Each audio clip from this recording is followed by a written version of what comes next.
Well, hello everybody, and welcome back to G Bear's Off-Grid Ways, a homestead in the desert. Sure, I'm glad to have you here today. I don't know why, but I am. Yeah, I know why. Because I love you, right? All right. So, let's see. Where do we start today? Okay, let's start with my controller, the board for my controller. There is the capacitor that blew up on me right there. Okay, and I figured, well, that one and this one, which was expanded, needed to be changed. So I searched around, and finally my neighbors gave me some electronics. That's what's left of that TV that was standing up over there. I took that all apart and I got all those boards. Nope, didn't have a 16 volt 100 microfarad capacitor on that one. So I got into those modems that they gave me, and this is one of the modems boards. This is one of the Toshiba boards. And so this one has these little green ones right here, which are 16 volt 100 microfarad. So they're about the same size as the one I took off, just a slightly different color, probably different manufacturer. So I got one off of there and I soldered it into place, and I don't know how I could be so blind, but I didn't. I saw the flash on the board right there from where the capacitor blew up, and I just said, oh, so that was pretty hot. I put a flash on the board. What I didn't notice was right next to it, right here at the tip of my finger, one of the little tiny MOSFETs got blown up too. So since I don't have the equipment for dealing with those little micro pieces and soldering in a three-pointer on there, well, I have to say this board is a waste.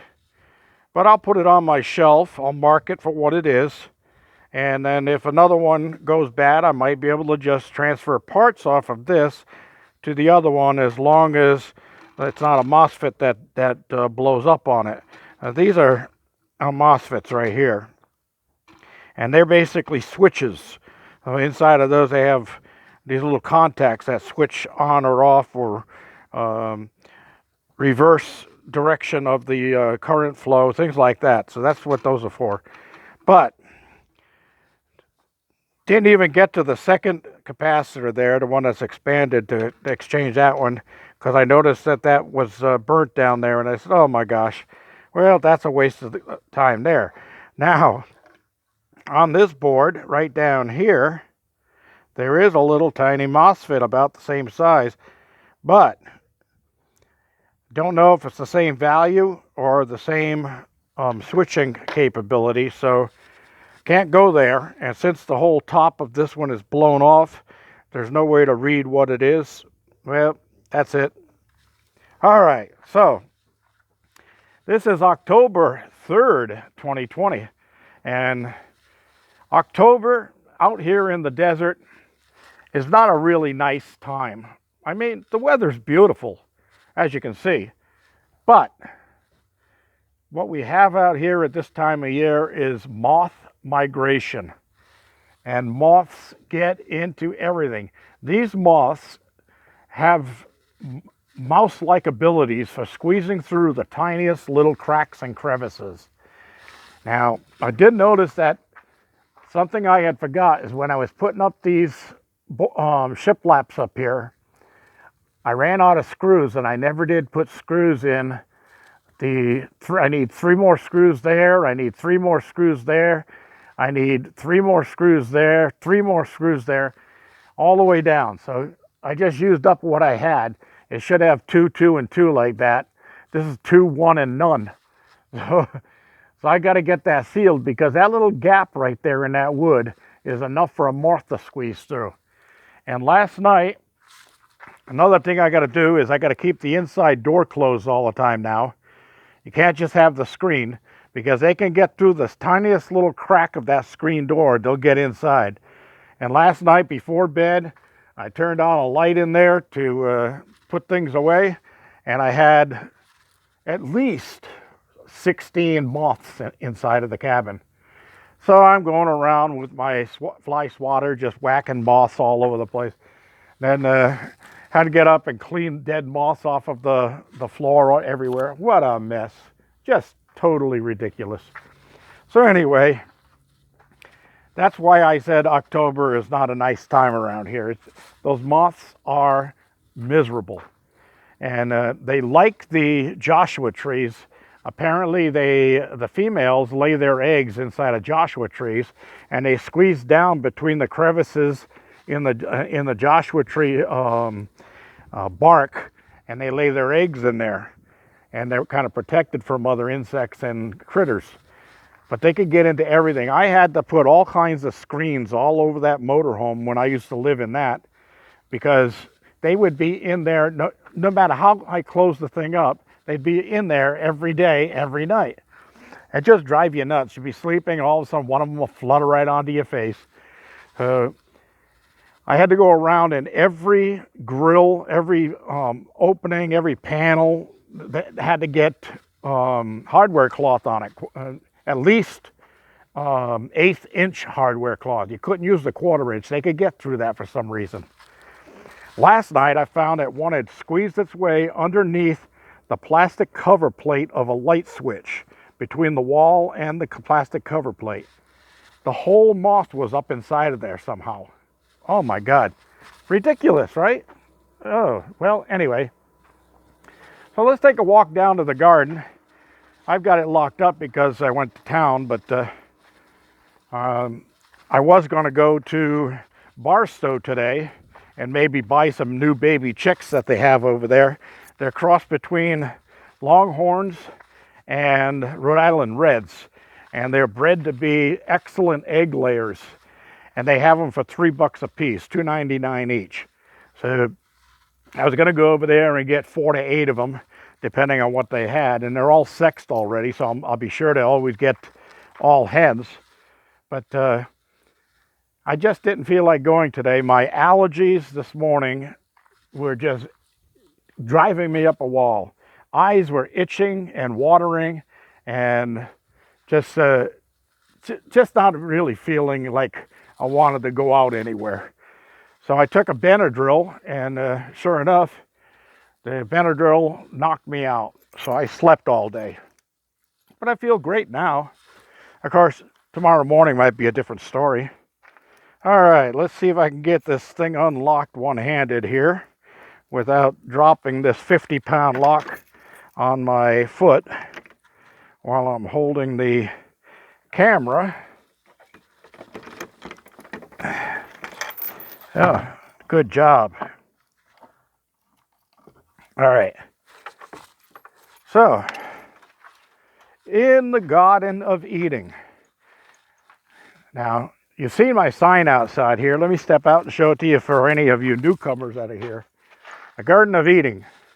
If any of you follow the comic strips in the newspaper, I follow them online at azcentral.com. You can check all of your favorite comic strips out there daily. So anyway, anybody who follows Luann, in today's episode of Luann, Tiffany, or Tiff as they call her, was in a garden with a friend, and she's thinking about selling the produce that her friend grows, and she's thinking of names that she could call the place, and she called it the Garden of Eden. So, eating. So, if you get a chance to look at that comic strip, check it out. You'll get a good giggle out of that. They stole my garden name. All right. So anyway, still got one pear left on the tree. I think I can go a little bit longer before I pull that off and eat it.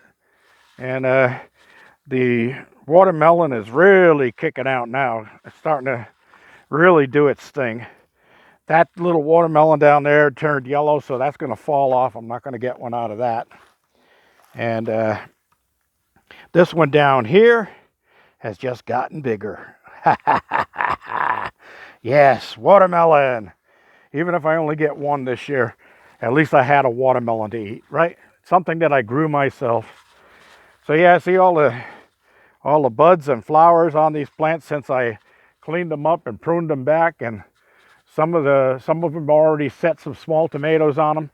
But I've got to get in here and do some more pinching and plucking too, because I got some suckers coming out, like right here, and that sucker will take away from the rest of the plant. So just pinch them off, get rid of them. All right, some mulberry branches that I'm sprouting off of the other mulberry trees that the critters got to. I saved some branches, but the others are coming back doing pretty well. And my jalapeno pepper plants. And got some jalapeno peppers inside of there. See, right there below my thumb. Starting to get some peppers popping out of there. These are good peppers too. And everything's doing really nice out here. I got to get in and do some watering and soak this thing down again, because we're doing another heat wave thing. And today it was 100 degrees. I was inside sleeping, and I had the air conditioner and 3 ceiling fans and a box fan all running inside the cabin with all the windows shut. And I kept it down to 80 degrees inside of the cabin, which was more comfortable than 100 degrees outside. And what a lot of people don't realize with air conditioning is that air conditioning will usually only give you a 20% leeway from what the ambient temperature is. So that's just normal with air conditioners. All right, my eggplant still isn't laying eggs, just like Nellie. And I was surprised because the day before yesterday, I didn't go in and collect eggs. Yesterday, I went in to collect eggs, and there were 7 eggs in there. Well, I was getting 3 a day, so 3 and 3 should have been 6. But there was an extra one, and it was larger and a different color. So I think that might have come from Nellie. But today I went in there, and there wasn't any eggs. So I'm going to give it a little while. I just fed them some corn. I'm going to bring them some of these cabbage leaves and give them some greens, which they love. And then I'll check later on and see if they thanked me with some eggs. All right. So look at this. This one's already sprouting another branch coming off of it. I'm going to get another head of cabbage off of there. So, the last thing I'm going to show you after I go over, because you're going to want to see the chickens first, right? And you want to see them chase some greens. They love these cabbage leaves, but so do I. You know, I'll go in there and I'll make up some chicken stock and add some herbs to it, and then throw in some these cabbage leaves and make a good cabbage soup. Oh my God, just delicious. But it's been too hot for soup, so we've been foregoing that lately. So the chickens get extra greens, right, girls? Oh, drop 2 out here. All right, everybody, got your greens? I'll talk to you later. All right, so got some fresh sprouts coming off of this one. Remember, it was stripped clean the other day, and this one is still stripped clean. Been throwing some of the chicken poop down on the bottom, add a little bit of nitrogen to the soil, and then I'll come through here and I'll water this all and soak them all down again yet tonight. That tree over there is doing really well, so I'm hoping that that one's going to be a nice big canopy of shade, nice place to sit. I also have some grass seed that is a rye type of grass, and on the bag it says guaranteed to grow anywhere. Guaranteed to grow anywhere. So I'm going to be seeding this whole yard area right here beside the chicken coop just before the rains come, and see if I can't get that thing to turn all green for the springtime. And then when the chickens come out in free range, they're going to have a nice green place to go. Speaking of green, real quickly, that's up where my pond is over there. The reason I chose that area to put my pond was because the bushes all around that area were always greener than the rest of the desert. Well, it's still that way. And I just realized that that tree is in line with all of these green bushes that come through here in a straight line and go across that way. See the green ones over there? And then everything past there, and then it makes a little bend and it goes off that way behind the Garden of Eden. And it's green all the way across the desert. I think there's an underground river underneath here that is running right in this angle. And one of these days, I might get up enough energy and have some friends over and a couple of beers, and when we get to talking, we might all go, hey, let's drill you a well. And we'll get out here and we'll start hand drilling a well. Yeah, right, everybody, right? All right. So, don't hang up on me yet. Got one more thing to do before we go bye-bye for today. And I had a question about if there's any solar controllers that will handle both solar and wind and do the dump load for it. And I said, no, I don't have any that I'll recommend. This solar controller here is a hacked hybrid system that the company that makes this dump load system modified specifically for just running for dump load. It will not run solar. Even though it's got a solar connector, it will not run solar. It takes the battery and the auxiliary use only. And you notice there's no screen on here to tell you about charging or anything like that. Okay, so this is designed just for this. You can't just use a regular PWM controller and make one of these. Well, you probably could, but it's not going to work the same. All right, so this is a whole different setup. Now, this hybrid up here, this is designed for wind, and the two outer side here are designed for dump load. Okay, and then down here you hook your solar and your battery and your auxiliaries. So that's the this hybrid. Now, yes, they do make them, but I do not recommend you use one of those. I did when I first started. I used a 400 watt Chinese wind turbine PMA on there, 3-wire PMA, and I had that load on there. It never worked. Never ever worked. And I never knew whether I was even getting any charge off the PMA off of it until I put the PMA through a bridge rectifier with a gauge on there so I could see what it was doing. Then I knew that it was putting out. But it wasn't putting out jack crap. I mean, it was only doing maybe, even in the winds out here, I was only getting maybe 110, 115 watts out of a 400 watt unit. You know, and that's 25, 30 mile an hour winds. Like I said, PMAs do not put out their rating all the time. They have to do maximum wind speed to put out what they're rated for. So if you got a 500 watt turbine rated for winds up to 65 miles per hour, you will only get that 500 watts at 65 mile an hour winds.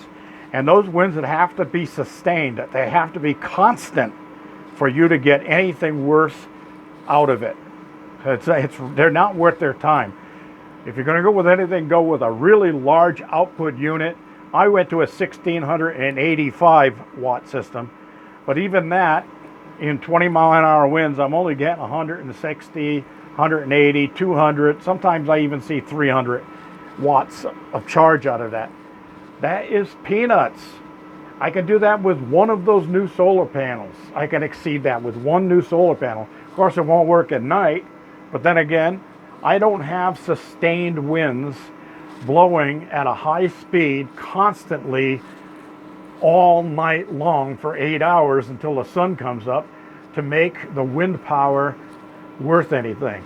Now, if I got one of those super gigantic ones that you see in the fields out by Palm Springs and stuff, and they got a wingspan of 90 feet or 100 feet across, and they turn pretty slowly even in a high wind.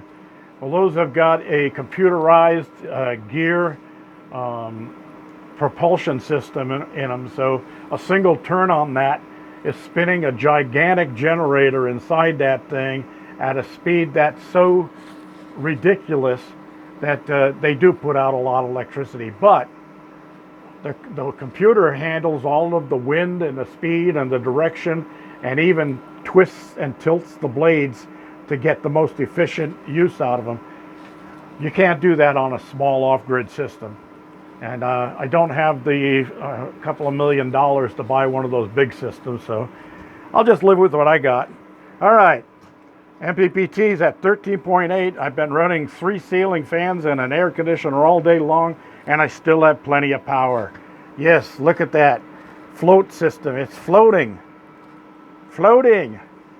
And I've got all that stuff running. I love it. So that's all I have for today, everybody. Any questions or comments, leave them down at the bottom. I appreciate you staying with me. I know I went a little long today. I hope you stayed with me all the way to the end. Otherwise, you're going to miss this. Thanks for joining me, everybody. I appreciate you. Don't forget to give me a thumbs up, and don't forget to subscribe.